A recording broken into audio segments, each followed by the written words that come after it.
And tonight we're going to start a 3-week webinar series. And our first speaker is going to be Dr. Tiago Martins. And he is a new assistant professor in reproduction extension and research at the University of Missouri. And he just started back on January 2nd. So he's pretty new to the position. And prior to that, he was in Missouri. And before that, he served as the assistant professor of beef cattle science at one of the research stations for Mississippi State University, located in Raymond, Missouri. Dr. Martins is a doctor of veterinary medicine, did a residency in theriogenology, and has a master's degree in animal production at Sao Paulo State University, and did his PhD in animal reproduction at the University of Sao Paulo. While he was in graduate school, he was a visiting scholar at the USDA Montana Station and also the University College of Dublin in Ireland. Dr. Martins was a postdoc fellow at the University of Florida in the Department of Animal Sciences prior to joining the Mississippi State faculty. And at the time, whenever he was in Florida, he oversaw a statewide extension program called Know Your Heifer. So he's very much qualified to give this talk this evening. In addition to his roles as an extension specialist and researcher, he worked as a reproductive specialist at one of the largest cow-calf operations in Brazil that had over 15,000 mama cows. His research emphasis has included progesterone-based strategies to improve fertility and efficiency of estrus synchronization programs, and the impact of human fertility promoting molecules on pregnancy success in cattle. And tonight he will be discussing managing young cows for longevity and profitability. I'll pass it over to you, Dr. Martins. Thank you, Connor, for this nice introduction. Thanks for having me. I was asked to talk about first calf heifers and how to keep these animals longer in the herd. So when we think about young cows longevity, I think the first factor that comes into our minds is reproduction. And I want to start this presentation by I'm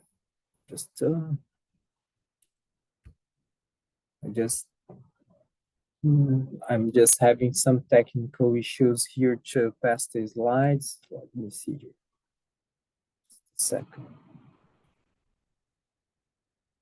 Okay, yes.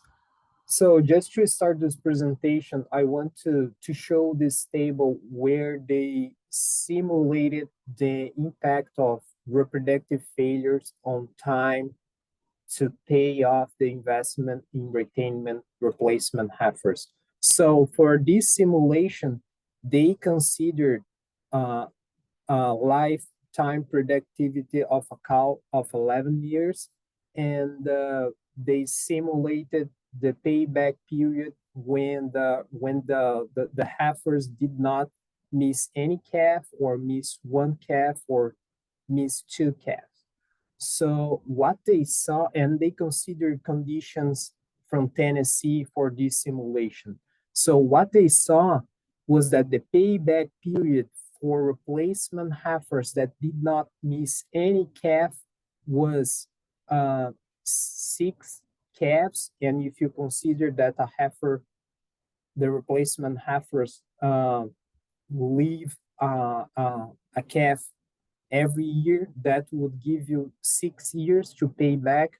Or if a heifer missed a calf, would be 8 years, or almost 10 years to pay back the cost to replace that heifer. And they also estimated the net present value. The net present value is just the difference between the cash inflow and cash outflow.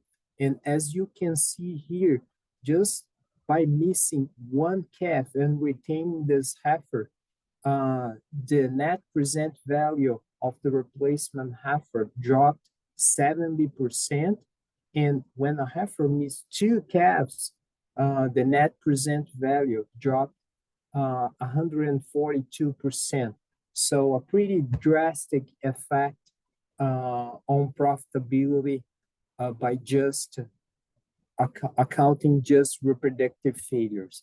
So with that in mind, I divided my presentation in five topics. So first, I want to talk about one important cause of reproductive failure in beef cows, that is the postpartum anestrus. And then I'll talk about four important factors that can mitigate the effect of postpartum anestrus on reproductive performance of beef cows. So first, I want to talk how important is to breed your replacement heifers earlier, and then adjusting the nutritional plan for your young cows so they can stay longer in the herd, and also the use of estrus internalization programs as a tool to maximize reproductive performance of beef cows. Then I want to brief touch on early weaning as an alternative to retain the replacement, the first calf heifers, and then I will finalize with some take-home messages. So to start, what is the postpartum anestrus? I believe that everybody is familiar what is a postpartum anestrus, but just very simple. When a cow calves, it takes a while to resume cyclicity because the reproductive tract has to recover from that previous pregnancy to reconceive again. So, in simple words, during this postpartum anestrus, the animal will be not show estrus regularly, and so consequently, a cow will not have a chance to conceive during this postpartum anestrus.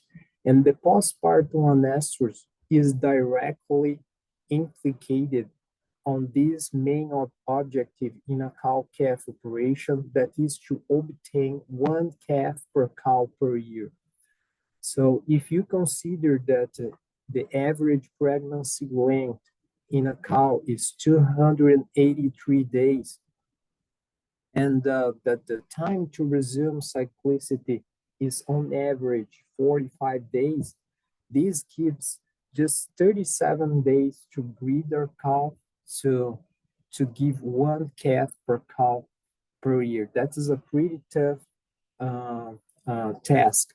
So just consider that, of course, as long as it is the postpartum interval further away, you will be from having one calf per cow per year. So one important uh, factor that is related with cyclicity, and when you read cyclicity here in the y-axis, please think in the proportion uh, of cows in standing heat. So the proportion of cow cycling is directly correlated with the days postpartum. So as long as is the day postpartum, the greater is the proportion of cows cycling. And just remember, if a cow resumes cyclicity anywhere after 70 days, will be very hard to have that interval postpartum, that interval to have a calf of 360 days. So it will be very hard to have one calf per cow per year.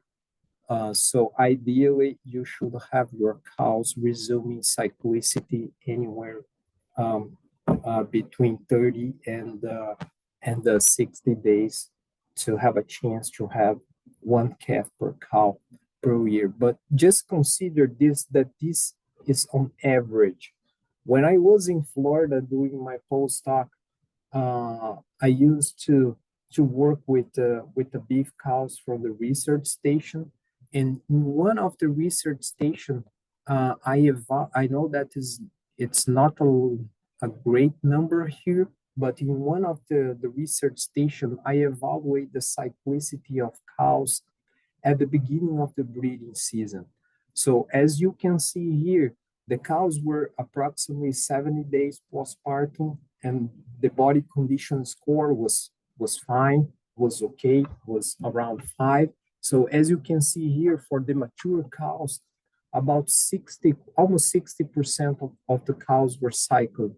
But look at the first calf heifers and second calf heifers. About 6 and 12% of the cows were cycling at 7 days postpartum. So very hard to stick to that objective to have one calf per cow per year. And in the same station, the cows were submitted to a 60-day breeding season. They were submitted to a one round of estrus synchronization and AI, and then followed by natural service.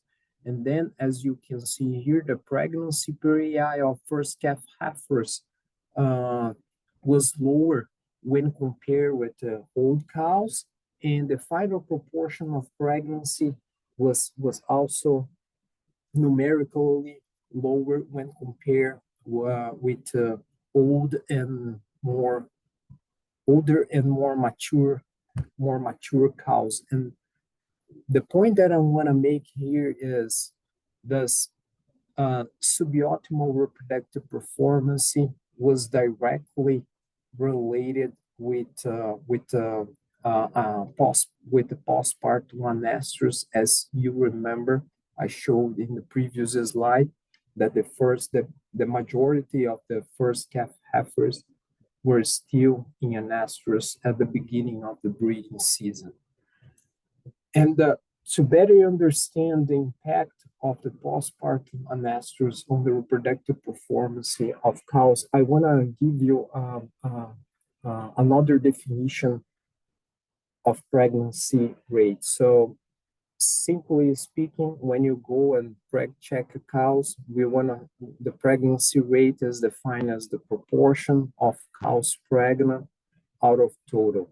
But you can also see pregnancy rate as the product of the conception rate and the service rate. The conception rate is the number of cows pregnant out of the cows mated, and the service rate is the proportion of cows mated out of the total. Okay, in this specific example here, the pregnancy rate is exactly the same of conception rate, but that is because the service rate is 100%. So in this situation, you can say that the pregnancy is equal to conception rate. But it's not always like that. Imagine that only two of the cows here were cycling and were mated. So the service rate here would be 40%, and the conception rate did not change a lot. It was 50%, one cow pregnant out of two mated. But look at the difference of the pregnancy rate. It drops from 60 to 20% by just altering the service rate.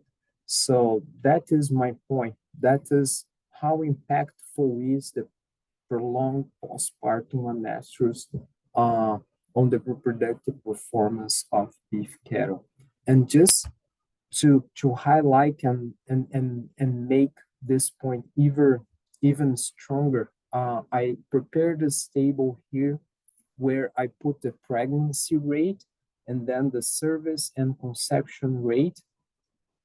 And then I simulated different service rate for 100 cows just to see the changes on the pregnancy rate and then the final pregnancy rate after 3 cycles of 21 days. Just consider here a 60-day breeding season. So as you can see here, so assuming that, let's say that 50% of the cows were cycling and the bulls mated 100% of the cycling cows, this would give you a 50% of service rate. And then in the second cycle, 100% of the cows were serviced, and because they were cycling, and and the bulls, let's assume that the bulls mated all this the cycling cows. So you can see here it jumped from 30 to 6 and 60% with a final pregnancy rate of 88%. But look at this example. Consider, for example, that just 60% of the cows were cycling at the beginning of the breeding season. Look on how bad was the pregnancy rate in this scenario here, just 16%, and the majority of the cows were bred during the two final thirds of the breeding season. So the prolonged postpartum anestrus is a big problem in first calf heifers, especially in first calf heifers. So now I want to talk about the 4 points that can help to mitigate the prolonged postpartum anestrus in first calf heifers. So the first one is the importance of breeding or replacement heifers earlier. This is not something that will alleviate or shorten the prolonged postpartum anestrus, but since you know that the first calf heifers will have a prolonged postpartum anestrus, why not breed your heifers earlier so they will have more time to resume cyclicity and then breed during the breeding season. So this is a very important and famous data that is showing the proportion of heifers remaining in the herd along 9 calving seasons. So as you can see, the replacement heifers that were bred during the first 21 days of the breeding season remain longer in the herd when compared with the other heifers that were bred later on. I know that here is illustrating the calving, but just consider that if the heifer calved earlier, as because they were bred earlier. So one important point that I will not touch a lot here because the other speaker, Kiernan, will talk about developing replacement heifers for the future. But one important point that directly impact on the ability of your heifers conceiving earlier during the breeding season is the reproductive maturity of your heifers. And one way to measure reproductive maturity of your heifers is by using reproductive tract score in heifers. So the reproductive tract score is a tool that measure the reproductive maturity of heifers and is based on the subjective measurements of the size of the uterine horn and the tone of the uterine horn and the presence of the structures in the ovary, like the follicle illustrated here, and the presence of the corpus luteum. According with the diameter of the uterine horn and the tone of the uterine horn, the heifers are classified in 5 categories. And just consider that RTS 1 to 3 heifers are those heifers reproductively immature, thus they are not ready to breed right away at the beginning of the breeding season. While the heifers with RTS 4 to 5 are those heifers that are ready to breed. They are mature at the beginning of the breeding season, okay? So your goal is to select and develop heifers to maximize the proportion of reproductively mature heifers at the beginning of the breeding season. And the other speaker, Kinner, will talk about how to develop heifers to maximize the proportion of heifers mature the beginning of the breeding season.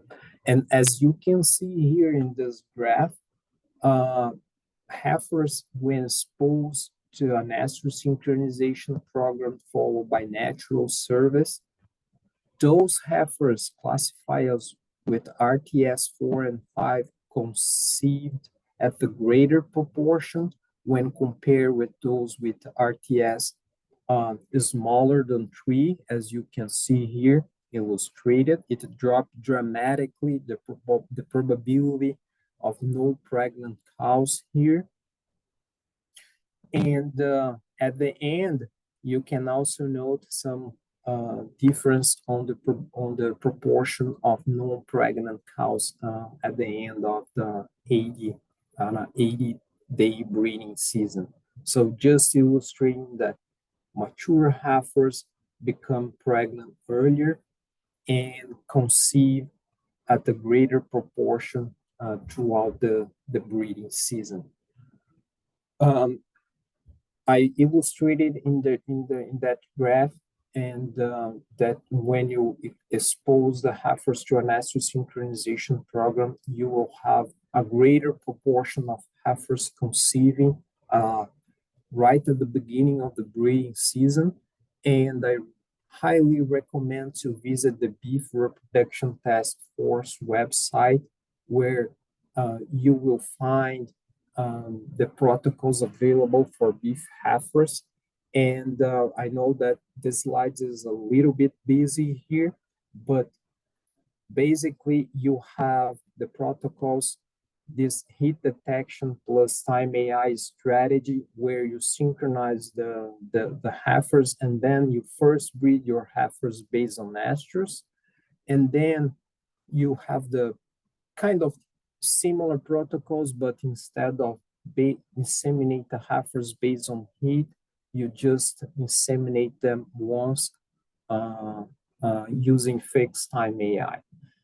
One point that I want to make here, whenever is possible, or if you track score your heifers and you detect a greater proportion of heifers in immature RTS3 especially, try to use this longer estrus synchronization protocol, as they work better with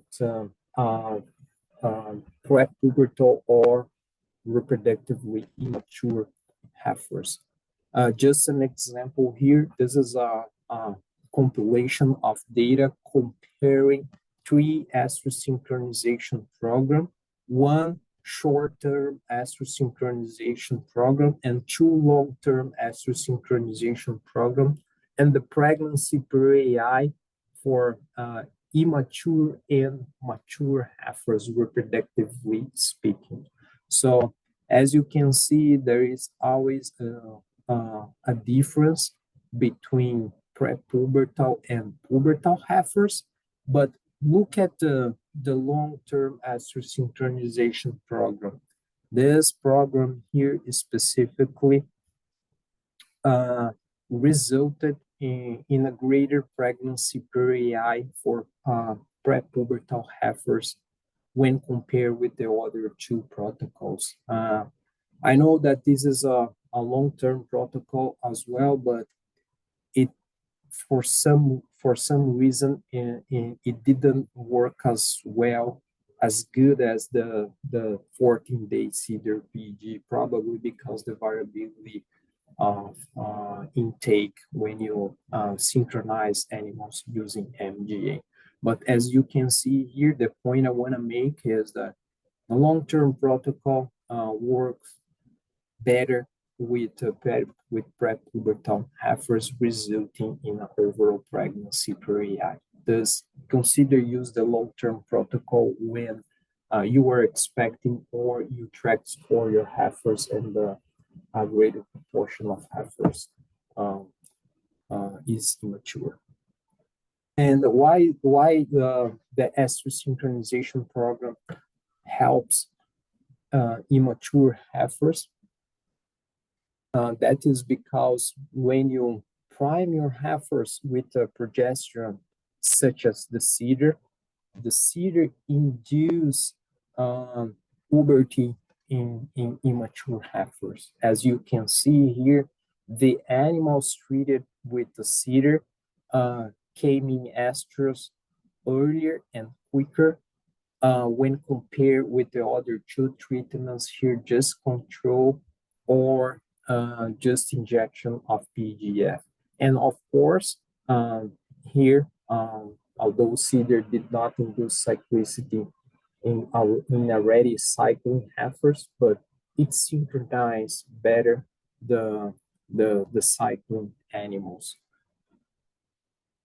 And since we are speaking of reproductive biotechnology, I just want to show you preliminary data that I collected when I was in Mississippi in a research station, and it's something that I wanted to develop in the Midwest as well.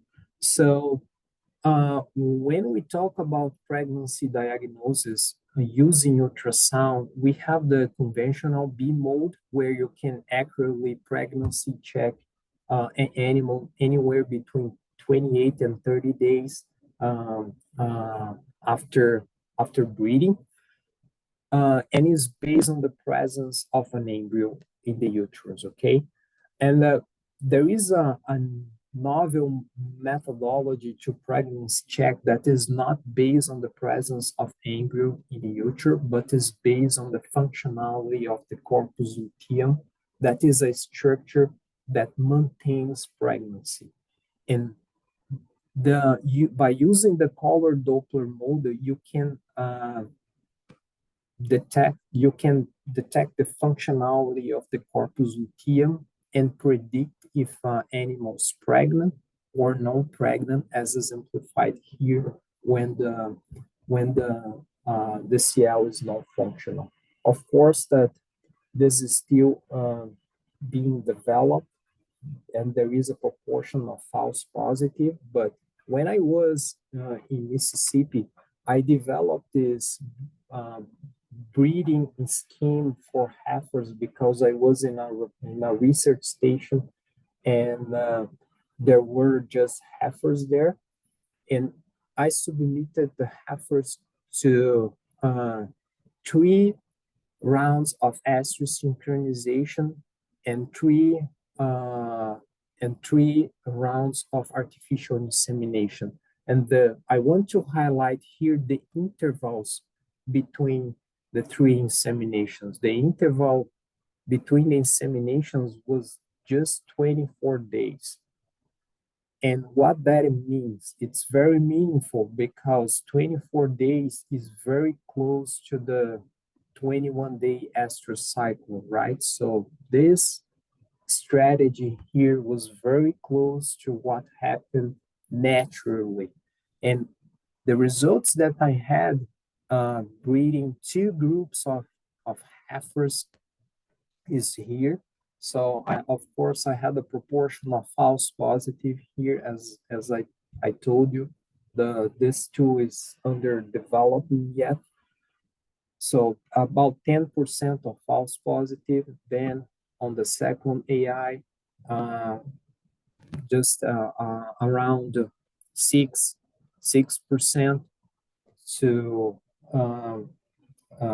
to 8% of false positive. And then the third AI, here's the final the pregnancy due to the third AI.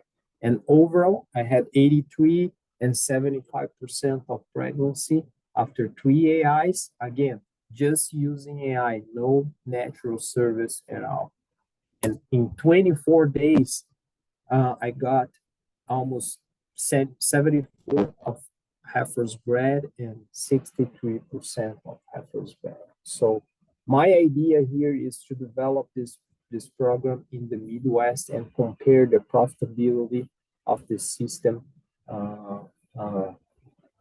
compare the profitability of the system with just natural service or other breeding strategies. And I think that is something very promising.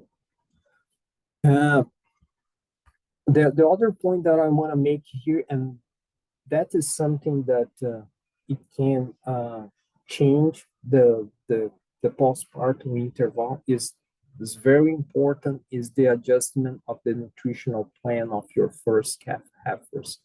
So I just ranked here some factors that affect the period of postpartum on estrus: nutrition, the presence of calf, the age or parity of the animals, the breed, and other minor factors. And the nutrition is a very important factor. And I want to highlight here. The point here is not if a heifer is bred with 50% of mature body weight or 65% of mature body weight in this table, but I used the data from Kazimanikan et al. to to to make another point here. So this is the pregnancy of replacement, as a second pregnancy of the replacement heifers, and I just convert the pre-breeding body weight of this replacement heifers and the pre-calving body weight of this replacement heifers. I converted to pounds here. So what I want to tell you is that it's not only breed your heifers earlier, but it's very important to manage your heifers nutritionally so they can continue to gain weight up to the moment that they will be calving. And just making a rough estimation here using this data here, that would be 1 pound to 0.8 pounds of daily weight gain, considering the difference that I had, the interval that I had in the paper, and I believe that this is totally doable. So you need to breed your heifers earlier, but you also need to manage them nutritionally uh, to so they can continue to gain weight and to breed back. And why I'm telling you this? Because remember that the first calf heifers are still growing, and there is a requirement associated with growth, and the reproduction is just second to the last in order to priority. So the animal will start to cycle just after every other demands are properly met in this case here. So remember that these animals will have extra energy demand as they are still growing. And this is a very nice study where I just brought this figure here to illustrate that the first calf heifers were the ones that lost more body condition score during the pre-calving and post-calving period when compared with the mature cows and second calf heifers.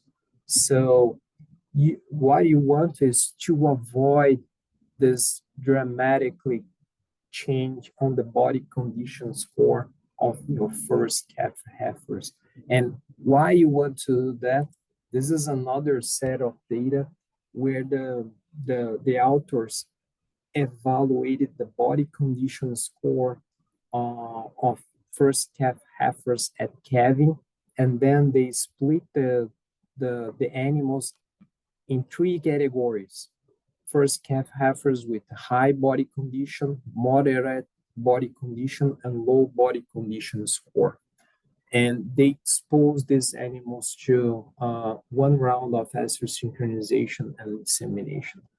Of course, the animals with low body condition score presented smaller pregnancy peri when compared with the other two groups, but more importantly, the authors tracked the body condition change from calving to the moment of the beginning of the breeding season, and they verified that those animals that kept at a high body condition score but lost BCS, they were losing BCS at the beginning of the breeding season, presented a smaller pregnancy per intermediate pregnancy per AI here in the comparison of all groups here.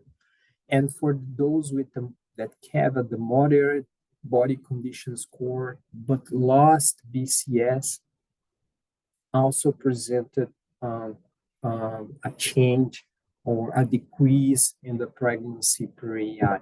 So ideally, you want your first calf heifers calving at the moderate body condition score and maintain the BCS. They have to maintain the BCS. You want to avoid this body condition change from calving to the beginning of the breeding season.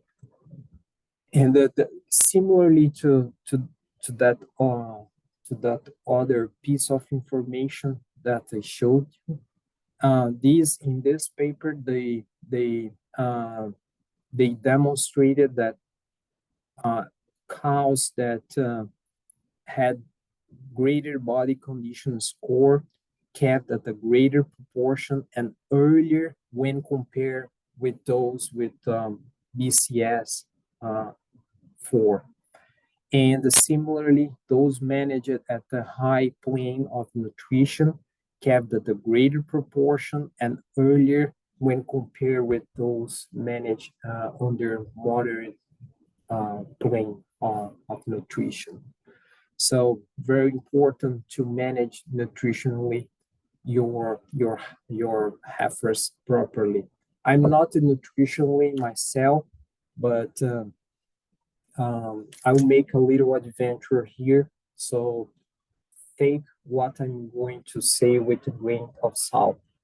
So if you can check online this extension article, it's very useful. This is a decision tree that can help you to supplement your cows based on the pasture condition. I'm not recommending you to just use this decision tree, but it can be a good resource to help you to supplement and manage your cows, the managing the nutrition of your cows. And whenever it's possible, you should measure the actual forage quality and quantity to develop a strategic supplementation program for each specific class of cattle. I won't go over to all this this figure here, but I'll let the address here so you can access and read this paper. But when I know that this slide is busy, but when I was at working at the research station, as I told you, there were just heifers, and I had to adjust the nutrition program for those heifers. So I just want to give you an example how you can adjust in the nutrition program of your animals. So here is the body weight of the heifers. They were spring calving heifers, and I just took the nutritional requirements for heifers that were at this weight. And at the station, we planted ryegrass, and we analyzed the ryegrass at the station. And I also collected some hay and submitted to analysis as well. So here I just calculated in these two scenarios, ryegrass fed animals and hay fed animals. I just calculated the nutritional deficit, considering the dry matter intake and the percentage of crude protein based on dry matter intake, and subtract from the nutritional requirement of heifers. So here you have the nutritional deficit for heifers that are managed in ryegrass in my situation. what I want to illustrate that you can actually do this math based on the supplementation, based on the pasture that you are using. And here is for the hay-fed heifers here. So, and then the nutritional deficits. And at this station, we had a leak tub, and the leak tub, the heifers were consuming at 3 pounds per head per day, and was providing a crude protein of 0.5 pounds and 1.84 pounds. And I just made the difference here, the deficit. And in this situation, when the heifers were on the ryegrass, just the lick tub was enough to maintain their demands. But at the hay, when they were hay fed, you can see here that I actually had to use a mixed ration that was based on the cottonseed hulls and whole corn and dry distilled grain that I had in the silo in the research station. And this ration provided 14% of crude protein and 69% of DDE. And I basically just divide here to find out how much should I supplement the heifers? 2.2 pounds per head per day if they were fed supplemented. And here, I just want to make the point that my calculations here, my math was not very different from the decision tree. And if you want, you can actually consider to just do your math and adjust the nutritional program of your first calf heifer. This is really important if you want to keep the first calf heifers longer. Adjust the nutritional program of them and avoid the dramatic body condition change from calving to the beginning of the breeding season. The third point that I want to talk, and kind of I touched on this point already when I was talking about replacement heifers, is the use of estrus synchronization program. And again, I highly recommend to visit the Beef Reproduction Task Force website, where they have all the estrus synchronization program for cows as well. And just similar to what I showed in heifers, when you synchronize a animal using a seeder, for example, the seeder induce cyclicity in animals in postpartum anestrus. Just illustrating here. So the proportion of animals coming hit after treatment with seeder was greater in a short time period when compared with the control animals and animals just treated with the PGF, okay, with the Lutalize.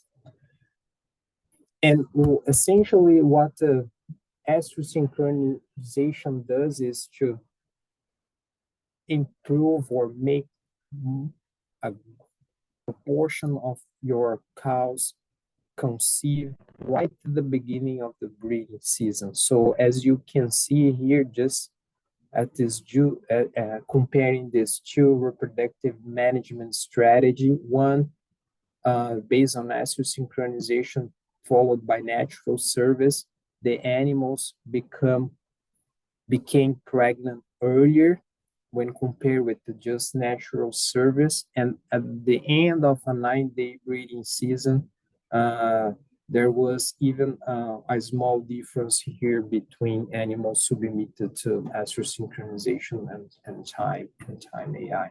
But remember that estrus synchronization is not the silver bullet. It will work if your animals are in adequate body condition score and with adequate nutritional management. As you can see here, the performance of animals with body condition score lower and submitted to SU synchronization was lower when compared with those with body condition score greater than 5. And again, if you have the opportunity, consider to add more estrus, more reproductive biotechnology. Here, the authors compare 4 reproductive strategies.